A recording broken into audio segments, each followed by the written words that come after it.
This video is about what will happen in Game of Thrones Season 7 Episode 7. If you haven't seen Season 7 Episode 6, please do so, or if you hate spoilers, better stop this video. Pod and Brian arrive at King's Landing on horses. Dany sends her army of the Unsullied and Dothraki to King's Landing in case Cersei has a trap for her, and places them outside King's Landing. Jaime and Bronn oversee King's Landing defenses, and are impressed with Dany's army. Tyrion, Jon and others arrive with Dany via ships.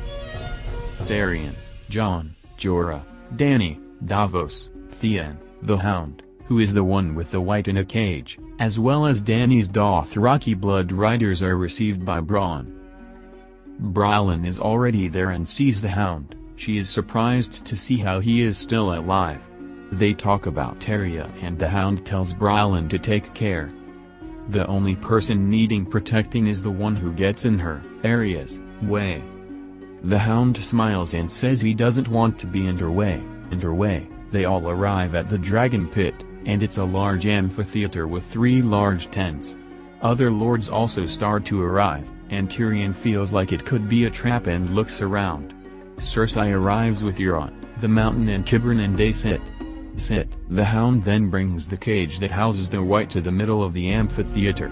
Cersei asks Tyrion where Dany is, as Dany isn't present. This is when Dany arrives on top of Drogon, and with Rhaegal giving them company. Everyone is amazed, and Cersei wonders where the third dragon is. Theon and Euron see each other, and Euron challenges Theon to rescue his sister Yara. Jon then tries to explain about White and Night King and how they need to unite to fight the army of the dead. Cersei doesn't believe him, which is when the Hound opens the White cage and the White comes out like a wild beast towards Cersei. The Hound has him chained up so it isn't able to reach her. Cersei is amazed and afraid, and this is when the Hound starts to demonstrate how a White cannot be killed by normal weapons. The White continues to move even after the Hound cuts it up. Jon then yells out that there are only 2 ways to kill a White. The first, fire, so they set fire to one of the White arms and the arm stops moving. The second is dragon glass, and then Jon uses to stab the White with a dragon glass weapon and it dies. This is the proof that everyone needed to come together in order to survive the long night. There is only one war that matters. The Great War, and it is here. Euron pretends to be afraid and asks how many of these creatures are there. Jon Snow says hundreds and thousands of them. Euron asks, well, can they swim? And Jon responds no, so Euron says, well, I'm going back to Pike. And leaves with there's only one war that matters. The Great War, and it is here. Euron pretends to be afraid and asks how many of these creatures are there. Jon Snow says hundreds and thousands of them. Euron asks, well, can they swim? And Jon responds no, so Euron says, well, I'm going back to Pike. And leaves with his fleet.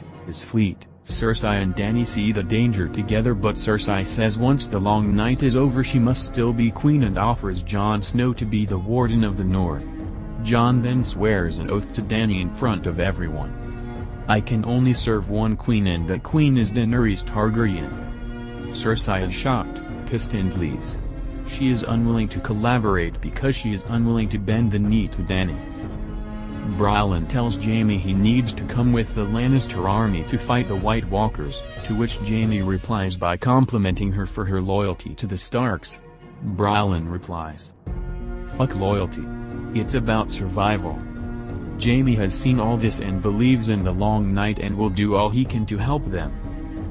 Now that Tyrion, Dany and Jon have seen Cersei's negative response, it means they won't have some of the southern armies as support in the north. Tyrion heads to the Red Keep with the Mountain behind him.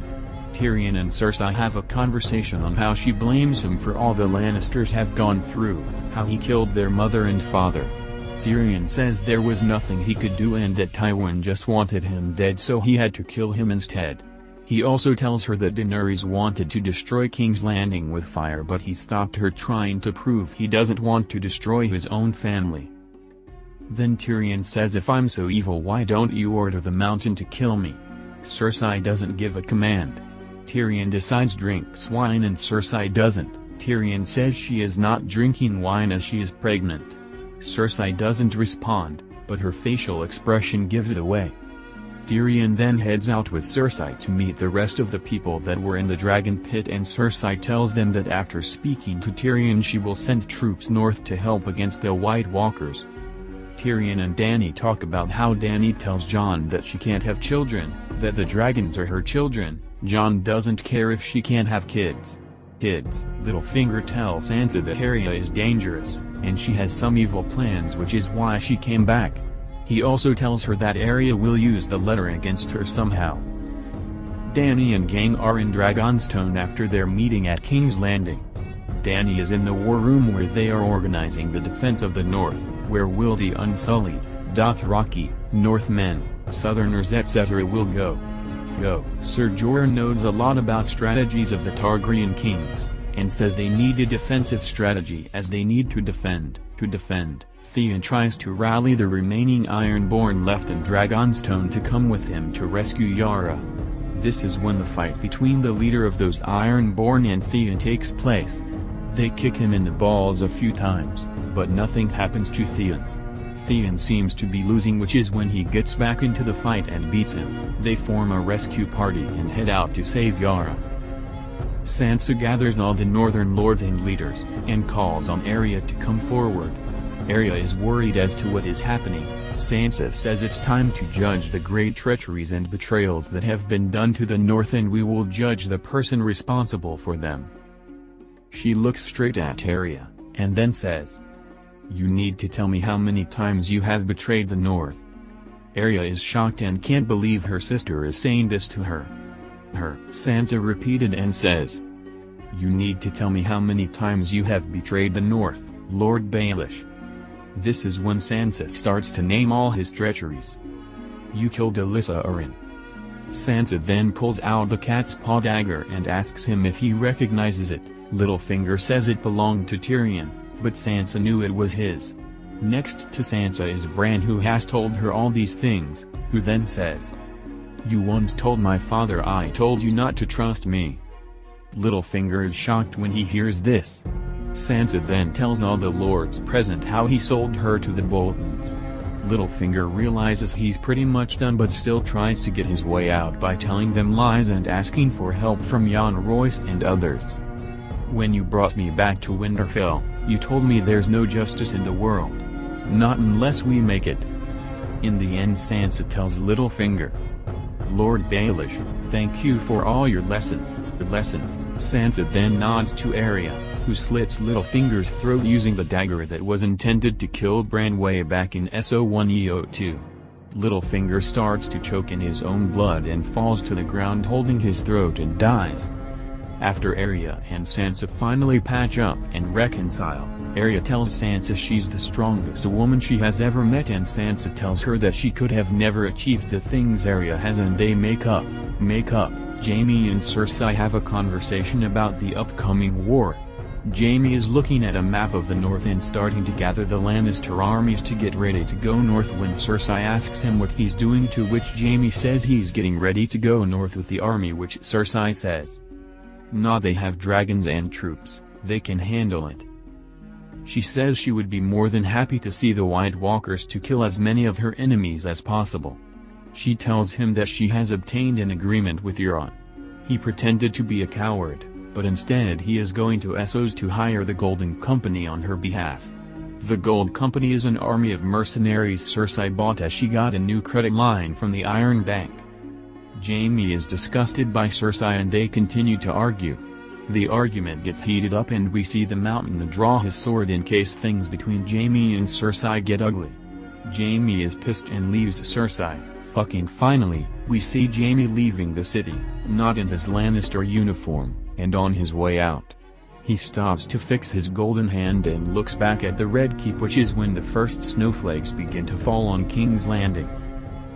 Bran is visited by Sam, who Bran recognizes, asks what he is doing there, and Sam tells him he needs to see Jon Snow.